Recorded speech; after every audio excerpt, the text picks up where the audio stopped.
આજ તો ડુપ્લિકેટ પોલીસનો વારો ચડી ગયો.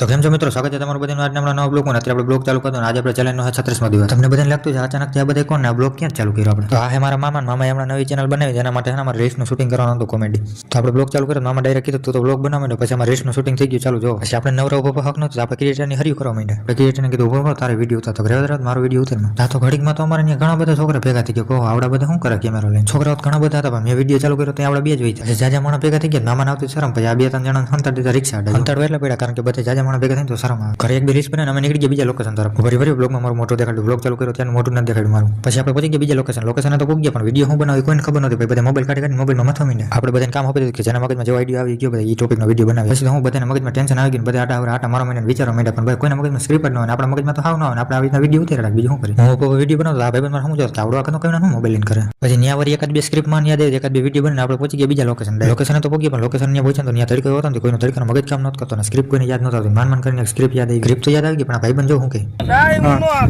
પછી મામાને આપણે કોકના ખેતરમાં બિહાડી દીધા નીંદવા તડકા ધોમના. મામા આમ તો કોઈ નીંદવા નથી જતા, પણ શૂટિંગ હોય ને એટલે આવી રીતના જવું નીંદે. મિત્રો અમુક રોલ તો એટલા ફોન હતા કે તમે દાંત કાઢીને પિંડલા વળી જાઓ. અમે જેટલા પિંડલા વળી ગયા જ્યારે શૂટ કરતા. પછી પાછું લોકેશન ચેન્જ કરીને આવી ગયા મામાને ઘરે. આને પહેરાવી દીધી પોલીસની વર્દી. જોઈએ ડુપ્લિકેટ પોલીસ બનાવી દીધો. પોલીસ તો બનાવી દીધો, પણ એના ફોટો આવતો જ નતો. કઈ જો તો ખરા કેવી રીતના ફોટો બાંધ્યો. પછી એ ભાઈ એટલું બધું મોડું થતું કે ભલા નહીં કે આમ રહ્યું કે આમને મેં શૂટ કરી નાખી કે હાલો જલ્દી તમે શૂટિંગ પૂરું કરો. ડુપ્લિકેટ પોલીસ તો આવડાને બનાવ્યો, પણ આને મામાને મારવા દીધા. અને હાચન મામાને 3-4 ચોટાડી દીધો. તો ખરા મામાની હાલત કરી. અને પોલીસનો દંડ હાથમાં દીધો ને કીધું ખાલી 2-3 માર જતા. અને હાચન ચોટાડી દીધી. મામાને હરખે કરીને 3-4 ચોટાડી દીધી. બે વાગે શૂટિંગ પતી ગયું. આપણે એ વાત મામાને કરે. આપણે ગયા ગામમાં મામા હાટું ચશ્મા લઈને ઘરે પહોંચ્યા. મામી કે આવા હું ચશ્મા લેવા. હું મામા પાછા નીકળી ગયા ચશ્મા બદલાવા માટે. પહોંચી ગયા ગામમાં આવી ગયા ચશ્મા જોવાનું. પછી મામાને કીધું હરખે તમે જોઈને લેજો. ઘરે જઈને મારું નામ દીધું મામાએ કે ભાણાએ મને કીધું એટલે મેં આ લીધા. મેં કીધું આજ ફેર પછી મેં વિડીયો ચાલુ કર્યો. મેં મારા મામાને બતાવો. મેં કીધું પછી 4-5 જોડી ચશ્મા જોયા. પછી ફાઇનલી એક ચશ્મા પસંદ કર્યા. 800 રૂપિયાનો ખર્ચો કરી નાખ્યો મામાએ. પછી આજ ફેર મામાએ આપણે પૂછ્યું ભાણા કેવા લાગે. મને ખબર નથી મામા કેવા લાગે, તમને જેમ ગમે ને એવા લ્યો. પછી ઘરે જઈને તમે મારું નામ દો કે ભાઈ ભાણાએ કીધું. ચશ્મા લઈને હું મામા બે નીકળી ગયા ઘર. પછી ગયા ઘરે હાંજે મેડા ડાયરેક્ટ.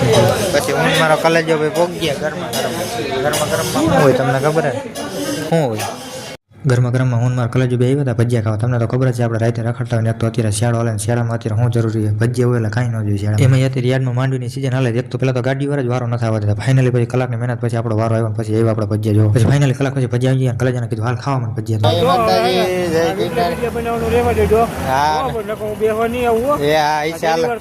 માતાજી સુખી રાખે. માતાજી સુખી રાખે. હાલ બ્લોગ માં આ બ્લોગને કરી આપણે મળીએ નેક્સ્ટ બ્લોગ વિડીયોમાં. Thank you for watching.